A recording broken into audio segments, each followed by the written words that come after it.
Britney Spears is absolutely furious with ex and baby daddy K-Fed. He's exposed all her dark secrets in his new memoir. Alright, buckle up because Britney Spears is fuming, and this time it's over something totally predictable: her ex, Kevin Federline, writing a memoir. Yeah, the man who made an entire generation ask, wait, he's still around? Decided now's the perfect time to spill what he calls the truth about their marriage. Britney was blindsided completely. She had zero warning that Kevin was digging through the skeletons of their past for everyone to see. And the reaction? Well, furious doesn't even cover it. We're talking ready to lawyer up, fire in her eyes fury. People close to her say she's terrified this book could actually throw her back into the spotlight for all the wrong reasons: personal pain, family drama, private struggles, all ready for public consumption. And let's talk timing, because it's wild. Her last child support check to Kevin went out in November 2024. Months later, suddenly he's, a memoir author. I mean, that's suspicious. Doesn't even begin to cover that. So insiders are side-eyeing the move, saying he's been silent for years but suddenly wants to, tell his side once the checks stop coming. Classic. Well, Britney's been on a healing streak, reconnecting with her sons, reclaiming her life, speaking her truth. She finally gets to write her own story, and here comes Kevin, waving a little pen around like it's a magic wand to erase her narrative. Naturally, she's considering legal action, trying to block certain parts or at least keep him from exposing the really private stuff. Kevin's framing the memoir as an honest and raw kind of memoir about fatherhood, heartbreak, and his life, but fans, well, they're already roasting him online, especially when he calls himself a household name. Like, sweetie, the household name came because you married Britney Spears, not because you invented your own brand of genius. Yikes. Let's not forget, Britney's already done the memoir thing in 2023 with The Woman in Me. She spilled it all: conservatorship horrors, postpartum struggles, married Kevin, the whole messy saga. She owned her story. Now Kevin wants to rewrite it. Bold. It's honestly really bold. This is more than a book. It's a battle for control. Who tells the story, who shapes the narrative, and who gets to be remembered for this messy chapter of pop history? Well, will Britney shut him down before the world reads his version of the truth? Or will Kevin score a few social media claps while everyone drags him mercilessly? Either way, grab the popcorn because this drama is about to get really messy, and let's be honest, the internet is here for it. Number 10.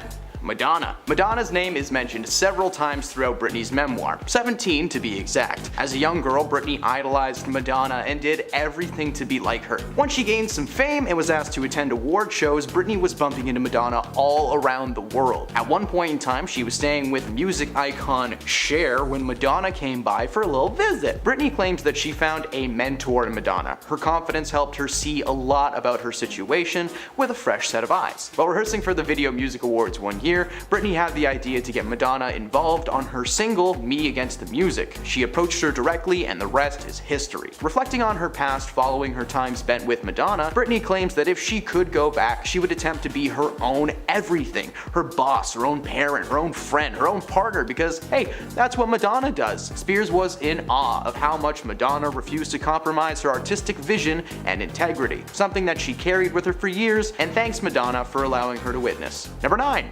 Colin Farrell. Shortly after her breakup with Justin Timberlake, Spears revealed that she laid eyes on a handsome man named Colin Farrell. Farrell, who you may know from the first Fantastic Beasts film or one of his several dramatic roles, but who I know as Bullseye from Daredevil. She met Colin on the set of SWAT, and there was no security on the set, so Britney was just kinda able to drive up and pop by for a visit. One day while visiting the soundstage, the director of SWAT spotted her and asked if she would like to watch them film a scene, and Colin approached. According to Britney herself and Colin were involved in a 2-week brawl. What that translates to is they could not take their hands off each other. He even took her to the premiere of The Recruit, where she accidentally wore a pajama top instead of normal clothes. Quite the brawl indeed. She claimed that the fling was short and ended quick after she realized that she was just using Colin as a rebound, still not being over Justin Timberlake. Speaking of which, number 8. Justin Timberlake. One of the most discussed sections of her memoir is of course the revelation of what really happened when Britney Spears and her Mickey Mouse Club co-star Justin Timberlake got together. After meeting JT in the clubhouse, the two sparked a romantic connection. Their connection was so strong, but unfortunately Britney had to make a difficult decision in the year 2000 after she found out that she was pregnant. At first, Britney was actually pretty excited about the whole thing. In her book, she revealed that she had planned on starting a family with Justin at some point, but that this was just going to be a little bit earlier than she expected. It turns out that Justin was not so excited and told her her that they were both too young to be starting a family, continuing to remind her that their careers would also need to be put on pause. This revelation may be part of the reason that Justin was reportedly so nervous leading up to the book's release. Britney revealed that if the decision had solely been left to her, she would have gone through with the pregnancy, but she decided to go the opposite route instead. She claims to have only done it because Justin so clearly did not want to be the father. In the book, she said that looking back, it's one of the most agonizing things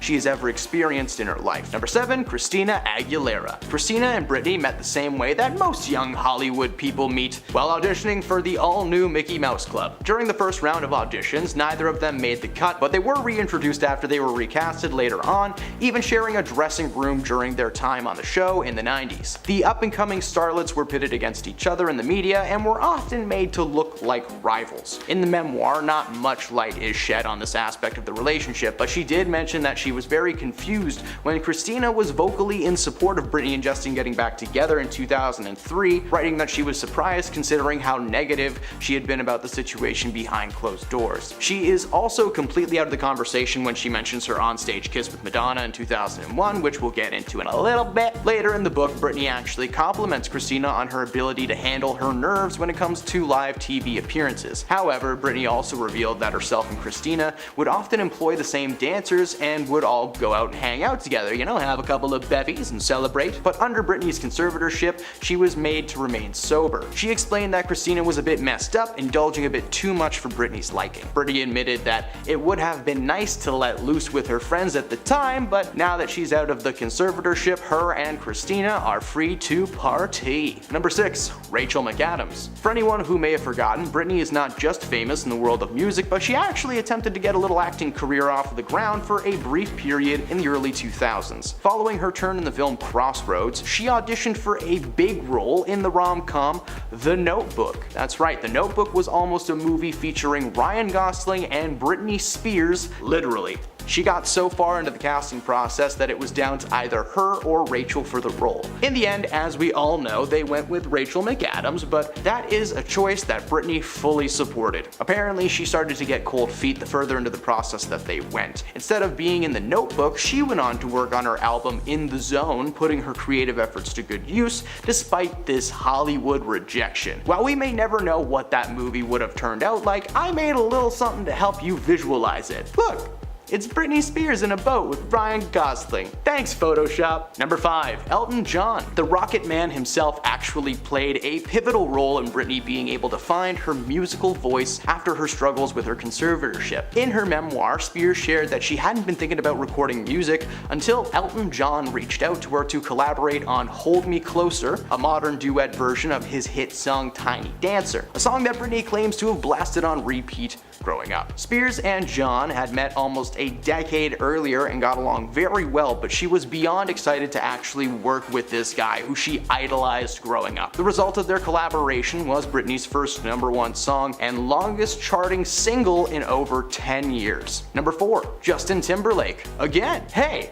It's JT! Again! Yeah, I know. Yeah, we're not done with this guy. Part of the memoir revealed that the baby thing happened, but another part revealed exactly what this man did to break up with Britney. He sent her a 2-word text. That was it. Following the breakup, Justin wrote and released the song Cry Me a River based on his experience with Britney, claiming that she had cheated on him while they were together, which kinda prompted the 2-word text breakup. The breakup happened while Britney was on set for the overprotected Dark Child remix music video in LA. But towards the end of the second day of filming, the director Chris Applebaum told Page 6 that Spears suddenly went missing for almost an hour. The director found Britney in her trailer on the floor with her legs crossed, bawling her eyes out while her makeup smudged. She said nothing but showed him the text that she had received from Justin that simply said the words, "It's over." 2 words was all that he felt necessary to end things with a woman who almost had his kid, and I'm not really sure how to feel about that. Number 3, Natalie Portman. Who would have guessed that Natalie Portman of all people would be mentioned in a memoir by Britney Spears?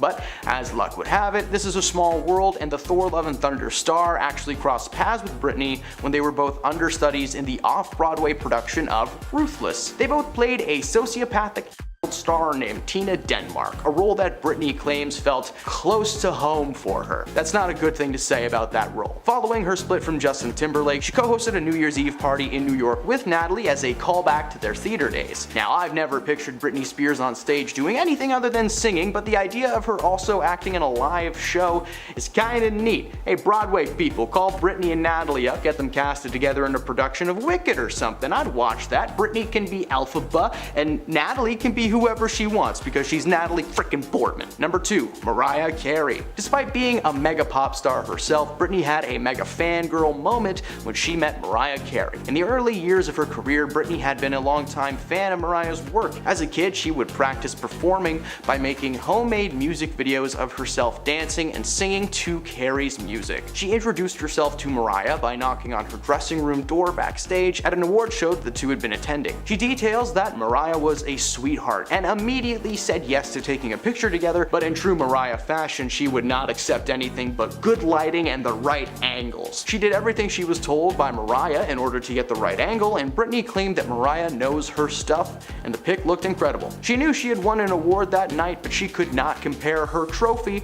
to her picture with her childhood hero. And at number 1, Max Martin. While working on her first album, Britney was encouraged by record label executives to meet a producer from Sweden. She and Max Martin met to have a little chit-chat. Max went on to become one of pop music's most successful songwriters and producers. Their dinner was private, there were no assistants or label representatives, it was just them and some steak. Within seconds of sitting down, a candle fell over and set their table on fire. They ran out of the room, and the rest is history. Despite their first meeting literally going up in flames, he was impressed with her talents and she with his skills as a producer. They started working together immediately after, with Britney flying back and forth to Sweden to record. Number 10, Justin Timberlake. One of the most discussed sections of the memoir is, of course, the revelation of what really happened when Britney and her Mickey Mouse Club co-star Justin Timberlake got together. After meeting JT in the clubhouse, the two sparked a romantic connection. Their connection was strong, but unfortunately Britney had to make a difficult decision in the year 2000 after she found out she was pregnant. At first, Britney was actually pretty excited about the whole thing. In her book, she revealed that she had planned on starting a family with Justin at some point, but this was just going to be a little bit earlier than she expected. It turns out Justin was not so excited and told her that they were both too young to be starting a family, continuing to remind her that their careers would also need to be put on pause. This revelation may be part of the reason that Justin was reportedly so nervous leading up to the book's release. Britney revealed that if the decision had solely been left to her, she would have gone through with the pregnancy, but she decided to go the opposite route instead. She claims to have only done it because Justin just so clearly did not want to be the father. In the book, she said that, look back, it's one of the most agonizing things she had ever experienced in her life. Number 9, Mama Spears. One thing that comes up a lot in Britney Spears' memoir is her relationship to her parents. She discusses the strain that has been placed especially on the bond between herself and her mother, Lynn Spears. She dives deep into her childhood and what really went down, and in the book she said that she started drinking no-no juice with her mother when she was just in the 8th grade. Of course, that is awful and nobody should ever do that because Britney wouldn't just have a sip of grape juice now and again. No, she would drink no-no juice like it was her job. She explained that for fun, she started having fruity no-no juice with her mom while they were in Biloxi, Mississippi. To make things feel less, illegal, they would call the drinks toddies, named after the adult beverage that's basically just no-no tea. Britney felt a special bond with her mother because of this, especially considering the contrast between her mom and her father, Jamie. You see, when her mom had a few, she was bubbly and happy, and same with Britney, but when Jamie had a few, he would get angry and depressed. The behavior is terrible, and while bonding with your parents is pretty awesome, that is not the right way to do it. Number 8, the snake. Britney Spears has performed at the Video Music Awards a few times over her career, but none quite as memorable as her infamous dance with the snake at the 2001 VMA ceremony. Britney walked on stage and began a performance of I'm a Slave for You with a massive snake draped across her shoulders. At first it seemed cool, but throughout the performance she doesn't look at it once, keeping her head down or aimed directly at the audience. In the memoir, she revealed that she is not only terrified of snakes, but that this one actually started hissing in her ears while she was on stage. Partway through the performance, the snake wraps around her and puts its face right near her ear, where she claims it hissed so loudly that for a moment she thought it was going to bite her face off. But she continued with the performance, and thankfully she still has her face, so that's very good. Number 7, The Notebook. While Britney may be known for her musical talents, she did have a short career in the film industry in the early 2000s. Her first role was in the film Crossroads, which, despite having a stellar cast, was apparently a very difficult experience for Britney. Although she was thrown off by that film, she was actually offered the co-starring lead role in The Notebook. The process went so deep that before production was set to begin, it was down to her and Rachel McAdams for the part. Now, we all know what happened when Rachel McAdams got the role. She had a terrible time on set and spent 2 years with Ryan Gosling off screen. Yay! Britney said it would have been fun to reconnect with her Mickey Mouse Club co-star Ryan Gosling for a full-length feature, but in the end she's pretty glad that they didn't pick her. She instead decided to work on her album In the Zone, putting her creative efforts to good use despite this Hollywood rejection. Now, while the film has gone down in history as a rom-com classic, nobody can even fathom what a Britney and Ryan-led movie might have looked like. But it probably would have looked something like this. Number 6, Mickey Mouse Club. Now, I actually didn't know this because, to be honest, I'm not a big Britney Spears fan. Oh, I know, it's a shocker, I just scream pop music. But the first time I saw this woman on screen was genuinely in Austin Powers Goldmember, and her head exploded. So, overall, pretty solid first impression. However, her actual first role in the acting world took place in 1993, after she landed a gig on the Mickey Mouse Club, a show that would turn out to be a huge part of her life. Despite the colorful set and overall just Disney-ness of the show, Britney explained that filming was never easy. She revealed that the show was like being at a boot camp for the entertainment industry. Extensive dance rehearsals, singing lessons, acting classes, time in the recording studio, school in between, it was a lot. In fact, much like school, she explained that the show's cast was divided into cliques, with the younger castmates being in one crew and the olders being in the other. She admitted that there were some fun moments, like sharing a little smooch with Justin Timberlake, but it was still a very grueling job. She said it was extremely hard to work, and more often than not, the groups would be in rehearsal practicing choreography 30 times a day. That's like 28 times too many. At the end of the day, Britney treated the club like a job that took up a ton of her childhood. Number 5, Jamie Spears. Britney's father, Jamie, has had a complex relationship with his daughter for most of her life. In her memoir, she shared the harsh judgment she constantly received from her papa. She explained that she thought getting criticized for her body in the press was bad, but it hurt even more when it was coming from her own father. He repeatedly told her that she looked heavy and that she really needed to do something about it. He wasn't that nice, but I'm paraphrasing. She explained that even as a small child, he never gave her the love or the attention that she needed. In the book, she said that feeling like you are never good enough is a soul-crushing state for a young child. He drummed that message into her growing up, and even after she accomplished so much, he was continuing to make her feel like dirt. Jamie's wild opinions about Britney got so much worse when she was under her conservatorship. Under the conservatorship, Jamie was named as one of the several people in her life that could make important decisions for her, mind, body, and soul, and she was forced to grow her recently shaved hair back and get back into shape. For 13 years, Jamie remained in control of her life, right up until the suspension in 2021. Speaking of which, number 4, conservatorship. As many may know, Britney was placed under a psychiatric hold in 2008 following what we will call a difficult evening, and was later placed under a conservatorship by her father, Jamie. In her book, she explained what she had been going through at the time. She said that shaving her head and acting out were her ways of pushing back. Under the conservatorship, she was made to understand that those days were now over. She had to grow her hair back, get back into shape, and she went to bed early and had to take whatever medications that they told her to. Britney revealed that she felt like an infant under the conservatorship and lost her passion for music. She explained that she started to feel more and more like a thing on stage rather than a person. In her book, she said she had always felt music in her bones, but her family kind of stole that from her. She reminded readers of the contrast between male and female artists, telling them to think of all the male artists who've gambled their money away, who had substance control issues or mental health issues, and many of them have never had control of their bodies or money taken away. Before the book was released, people were just under the impression that the conservatorship was some kind of a financial thing, but as her book has revealed, it's a lot darker than that. Number 3,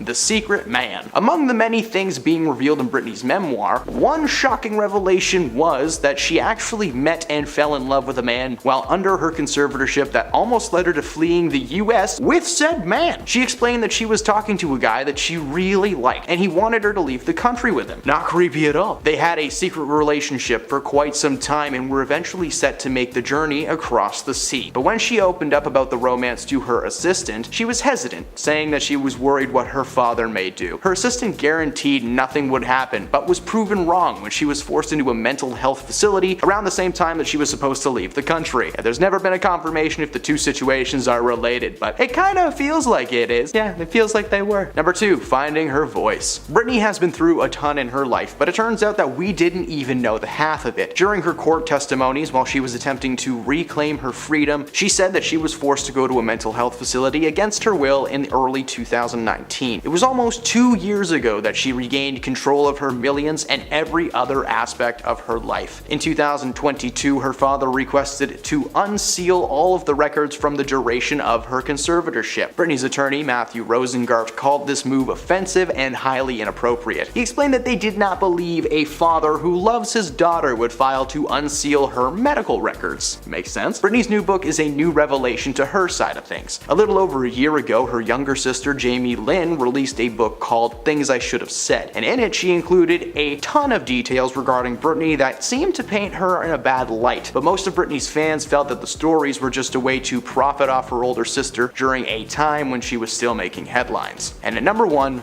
lost all control. As previously mentioned, when Britney was placed under her conservatorship, every single aspect of her life was controlled by someone else, and mostly her dad. She was unable to make financial, physical, or personal decisions without running them through little Papa Jamie first, a man who is just notorious for being a terrible person both inside and out. While the conservatorship was dropped in 2021, the pain of her time is still lingering. She said that the conservatorship stripped her of her womanhood and made her feel like a child. In her memoir, Britney revealed that if she had been allowed to make her own decisions instead of her father, that she would be in a much better place. She wrote that 13 years of her life went by with her feeling like a shadow of herself. She constantly thinks back to the times her father would control her body or her money, and it makes her sick to her stomach. Most of her life was controlled by someone else for a very long time, but now that she's free, who knows what will happen next. And at number 10, Britney bribed her parents' divorce.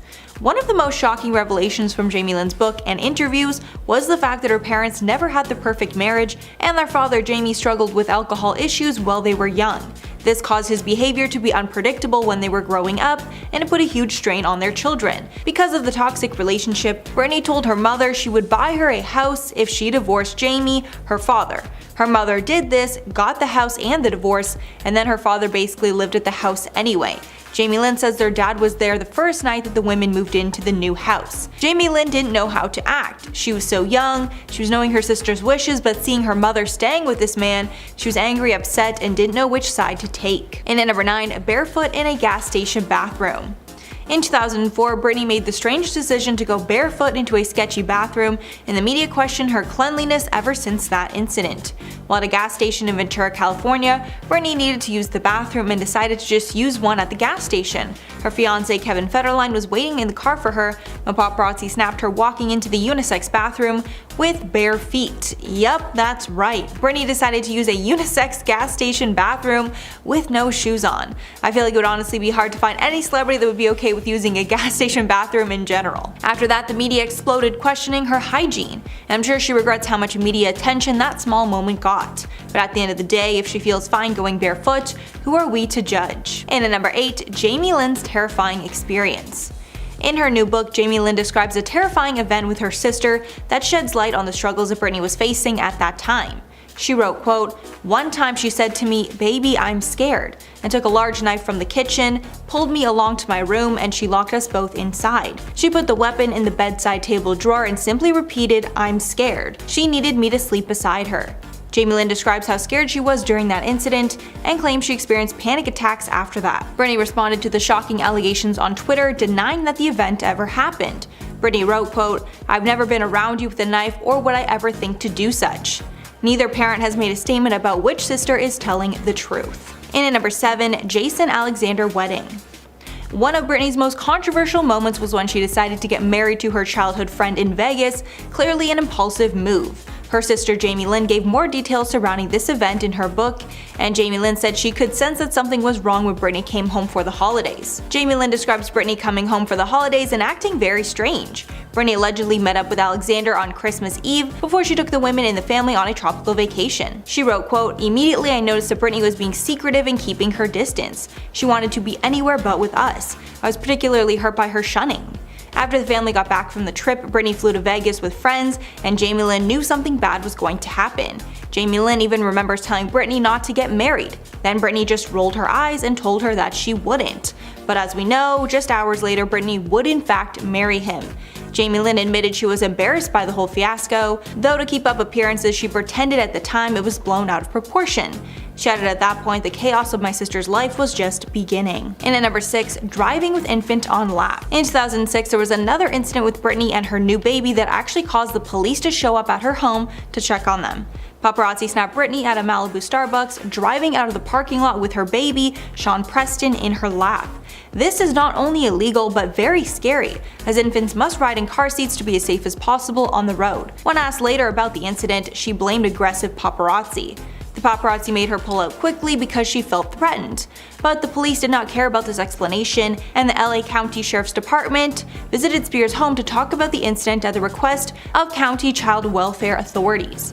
The paparazzi also clapped back at the claims and said they were not threatening her in any way. The photo agency said, quote, "These pictures were taken in a very peaceful context in which photographers exhibited no aggressive behavior." Halfway number 5, the family's Hollywood team made all the decisions. Although we are putting most of the blame on the conservatorship on Britney's father Jamie, which should be the case, we need to discuss the role that Hollywood executives had in it too. These executives also made a lot of family decisions during Jamie Lynn's unexpected teen pregnancy. This is the reason that Britney's made a point to talk about the bad job done by her previous lawyers, along with the manipulation by Lou Taylor, who was Britney's business manager at the time of her conservatorship. It is widely believed that Taylor was the real architect of the conservatorship and gave Jamie the tools he needed to control Britney's life. Jamie Lynn herself even questioned who made a lot of the decisions during her time pregnant. Jamie Lynn also stated that the media has been twisting a lot of the quotes that the sisters have said, and the media are the ones putting the wedge between the whole family. And at number 4, almost dropped her son. This was another incident back in 2006 involving her newborn son. Only a week after the incident where she was caught driving with the baby on her lap, she tripped while walking in Manhattan and almost dropped her son, Sean Preston. She was leaving the Ritz-Carlton holding a drink in her right hand and Sean in her left as she maneuvered through the crowd of onlookers.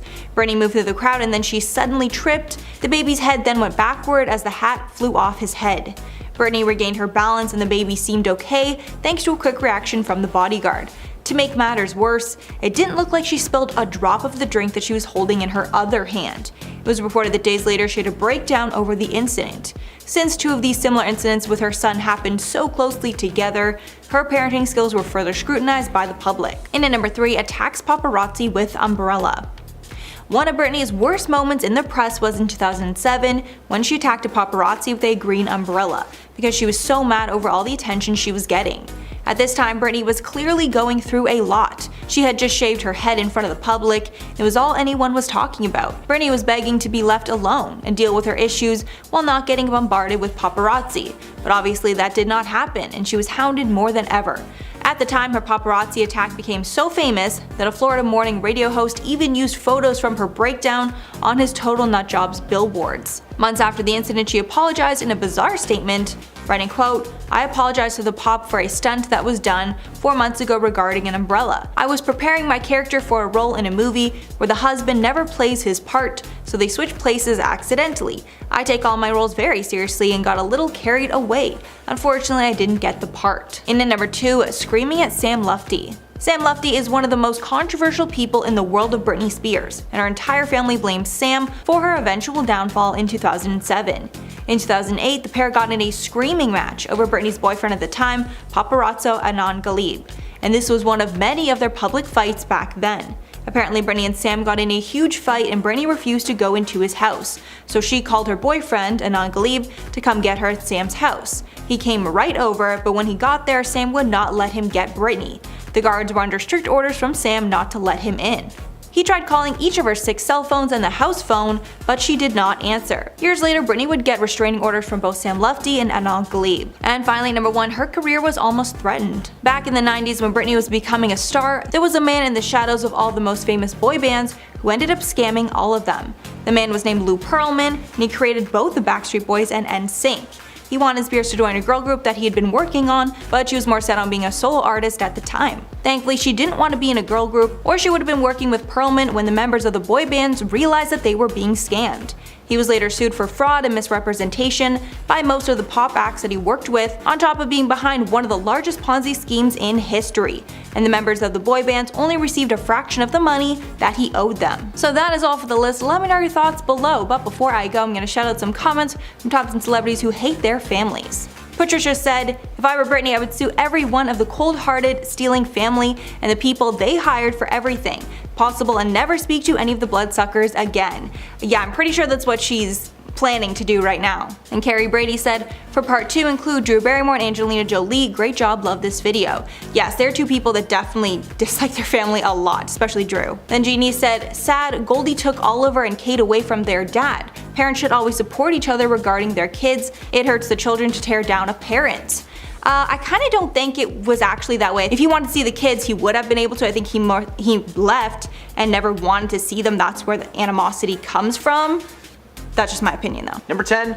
Mama drama. One thing that comes up a lot in Britney Spears' memoir is her relationship to her parents. She discusses the strain that was placed especially on the bond between herself and her mom, Lynn Spears. She dived deep into her childhood and what actually went down. In the book, she said that she started drinking no-no juice with her mother when she was just in the 8th grade. Of course, that's awful and no one should ever do that, because Britney wouldn't just have a sip of it. No, she would just drink no-no juice all day like it was her job. She explained that for fun, she started having fruity no-no juice with her mom while they were in Biloxi, Mississippi. Say that 10 times fast and I will give you $100. To make things feel less illegal, they would call the drinks toddies, named after the adult beverage that's basically just no-no tea. Britney felt a special bond with her mother because of this, especially considering the contrast between her mom and her dad when he would drink. When her mother had a few, she was bubbly and had, the same bright personality, and that's what Britney had as well. But when Jamie had a few, he would get angry and depressed. That behavior is terrible, and while bonding with your parents is awesome, not the right way to do it. Number 9. Jamie Lynn Spears. In her memoir, Britney says that she's working very hard to have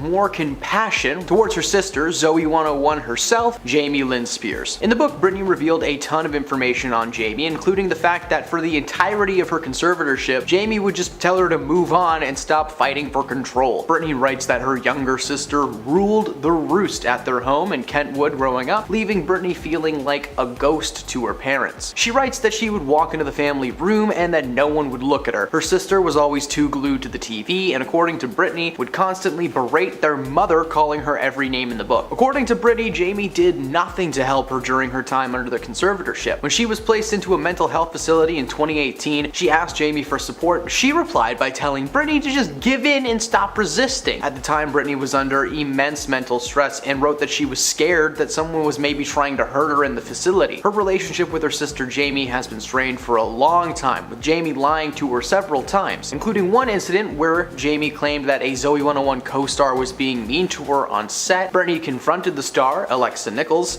by yelling in her face, and she had no idea what was happening or why, because it turned out that she was being lied to from the very beginning. Good sibling right there. Number 8. Justin Timberlake. Now, one of the most discussed sections of the memoir is of course the revelation of what actually happened when Britney and her Mickey Mouse Club co-star Justin got together. After meeting JT in the clubhouse, the two sparked a romantic connection. The connection was so strong, but unfortunately Britney had to make a very tough decision in 2000 after she found out she was pregnant. At first, Britney was actually pretty excited about this. In her book, she actually revealed that she had planned on starting a family with Justin at some point, but I guess that it was just gonna happen a little bit earlier than it expected. Well, it turned out that Justin didn't want anything to do with this. He was not excited at all, and he just told her that they were both too young to be starting a family, reminding her that their careers would also have to be put on pause. Ultimately, she decided not to have the baby, something that she claims to be the most devastating decision of her life. Now, part of the memoir revealed this about Britney and Justin, but another part revealed what exactly this man did to break up with Britney. The breakup happened while Britney was on set for the overprotected Dark Child remix music video in LA, but towards Towards the end of the second day of filming, the director Chris Applebaum told Page Six that Spears suddenly went missing for almost an hour. The director found Britney in her trailer on the floor with her legs crossed, bawling her eyes out while her makeup just slowly fell down her face. She said nothing but showed him the text that she got from Justin that just said, "It's over." Following the breakup, Justin wrote and released the song Cry Me a River based on his experience with Britney, claiming that she had cheated on him while they were together, something that she actually confirmed in her book that did happen with a choreographer named Wade Robson. Number 7. Jamie Spears. Britney's father Jamie has had a complex relationship with his daughter for the most of her life, and that is putting it lightly. In her memoir, she shared the harsh judgment she constantly got from her father, explaining that she thought getting criticized for her body in the press was bad. It hurt even more when it was coming from her own father. He repeatedly told her that she looked heavy and that she really needed to do something about it. She explained that even as a small child, he never gave her the love or attention that she needed. She said that feeling like you are never good enough is a soul-crushing state for a young child. He drummed that message into her growing up, and even after she accomplished so much, he continued to make her feel like dirt. Jamie's wild opinions about Britney got so much worse when she was under her conservatorship. Under the conservatorship, Jamie was named as one of the several people in her life that could make important decisions for her mind, body, and soul. She was forced to grow her recently shaved hair back out and go back into shape. For 13 years, that man remained in control of her life right up until the suspension in 2021. Number 6. Yeet the parents. Following the end of her conservatorship, Britney was able to make decisions for herself again, taking full control over her mind, her body, and her soul. And one of the first decisions that she made was to drop her family from her life entirely. The moment of realization came when she went to visit her parents in 2021. According to Britney, they had stopped answering their phones, so she decided to drive out and see what was up. During the visit, she learned that her beloved Madame Alexander doll collection that she got when she was growing up was thrown away by her family. She also came to find that multiple years of writing had been trashed, including binders full of poems that could have occupied their own book. She decided if they were ready to throw her away, then she was going to do the same thing to them. Number 5. Christina Aguilera. Despite Christina Aguilera's publicly advocating for Britney and her ex Justin to get back together, behind closed doors she felt the exact opposite. Britney and Christina grew close after meeting on set of the Mickey Mouse Club. As time went on, they became close, and Christina was well aware of the pain caused by Justin during and after the relationship. Despite seeing the pain firsthand, she decided to team up with Justin for the Justified and Stripped tour in 2003, only 1 year after the split. They were together on the cover of Rolling Stones in a manner that made the room steamy when you read it. Britney revealed that she was mad at Christina for a very long time, admitting that she was jealous that Christina was free to party and see people while she was forced to sit back and watch. In the early 2000s, the two had a semi-public rivalry. Christina would regularly bash Britney and make claims like she was a lost little puppy backstage at the 2003 Video Music Awards. Number 4. Conservatorship. As many people know, Britney was placed under a psychiatric hold in 2008 following what we will call a difficult evening, and was later placed under a conservatorship by her father. In her book, she explained what she had been going through at the time, saying that shaving her head and acting out were ways of pushing back. Under the conservatorship, she was made to understand that those days were now over. She had to grow her hair back, get back into shape. She went to bed early and took whatever medication she was told to. Britney revealed that she felt like an infant under the conservatorship and lost her passion for music. She explained that she started to feel more like a thing on stage rather than a person. In her book, she said that she had always felt music was in her bones, but her family stole it from her. She reminded readers of the contrast between male and female artists, telling them to think of all the male artists who gambled their money away, who had substance control issues or mental health issues, anything like that, but many of them have never had control of their bodies or money taken away. Before the book was released, people were just under the impression that the conservatorship was more of a financial and mental kind of thing, but as the book revealed, it is a lot darker than that, and we'll probably learn a lot more once it's actually released out into the public. Number 3. Why she shaved her head. In 2007, many people believed that Britney had just kind of snapped. Her rage was nothing more than celebrity-induced psychosis, right? No. But in her memoir, Britney revealed what exactly prompted the public meltdown. She was in the midst of a painful divorce with Kevin Federline, and she was constantly bombarded by paparazzi. She wrote that she had been eyeballed up and down for her entire life, with people telling her what they thought of her physical features constantly. Shaving her head was an act of defiance. It was a way of pushing back. neck. The shaving took place only a day after she was released from a rehab facility in Antigua, which, it just didn't help the case that she was trying to make. A year later, the conservatorship was put into place. As part of the new rule, she was forced to grow her hair back out and was made to take the medications to help speed up the process. Number 2. Robot. When speaking about her conservatorship, Britney described how the 13-year ordeal made her feel like she was her father's little robot at his beck and call. She outed her father as being a terrible human being, but we've already talked about that. He stole a lot of money and stuff from her and threw out her dolls. He's great. Britney said that feeling like she wasn't enough was a message that her father made sure to drum into her skull growing up, writing that she became a sort of robot, becoming so infantilized that she was losing pieces of what made her herself. Although her body and finances were being controlled by her father, she was deemed well enough to work in what the former estate conservator called a hybrid business model. She writes that the estate controlled who her friends were, where she could go, and logged her every purchase down to drinks from Buc-ee's. She also said in court that she had been forced to take baby control pills and medication against her will. And at number 1, being a mom. Britney was placed into a conservatorship after having kids with her ex-hubby Kevin Federline. In her memoir, she revealed that one of the main reasons she went along with the terms of her conservatorship was so that she could see her kids, Sean and Jaden. According to Britney, she did everything in her power to get out of this conservatorship or work around the rules somehow, but unfortunately she was unsuccessful. Kevin was given sole custody of the younglings in 2008 after Britney was hospitalized when she locked herself in a bathroom with her sons and refused to give them back to their father. They made a deal, according to her, freedom for naps. She was given permission to visit and cuddle the kiddos every once in a while. At the same time she revealed this information, Britney also shared that they brought her comfort in a time when she was forced to be very uncomfortable. After her father forced her into 2 psychological assessments where they physically pinned her to a gurney, she realized that she could do nothing to stop them from doing anything to her physical body, so she had to start figuring out what to do mentally. Her kids brought her a sense of calmness that she was able to hold on to and use to get through a really tough time.